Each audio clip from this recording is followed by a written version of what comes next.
It's the 7th of October. I'm Jerusha Sukhthio-Rath and you're watching News 24 Live. Here are today's news headlines. Cosatu will embark on what's been described as the mother of all stayaways today when it stages marches in all 9 provinces to protest against higher taxes, e-tolls and job losses, among other things. The demonstrations coincide with the World Day for Decent Work. Cosatu said its members will march and demonstrate in city centres all over the country against issues such as the deadlock on its demand to scrap e-tolls. The Union Federation is also calling for a better support system for transport and is demanding an immediate halt to pending retrenchments. Cosatu also wants Treasury to reject the proposals to increase VAT.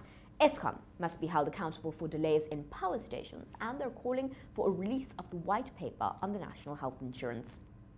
The public, political and media hype around Oscar Pistorius' trial has undermined his right to be treated like any other prisoner, says his family.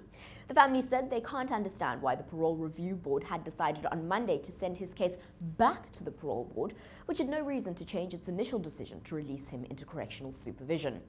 A family spokesperson, Annalise Burgess, said the family couldn't understand why the review board recommended that Pistorius get psychotherapy, as she says Pistorius has been receiving regular psychotherapy from his own psychologists and from those at the prison, as well as from a social worker, whose reports formed part of the parole decision process.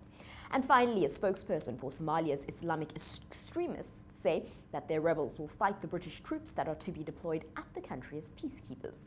A spokesperson for Al-Shabaab said on the group's radio yesterday that their fighters would welcome British troops with bullets and drag beheaded British soldiers through the streets. His comments were in response to British Prime Minister David Cameron's pledge last month that as many as 70 British military personnel could be sent to Somalia to bolster a UN-backed mission to support the Somali government against extremists. More on News 24 Live.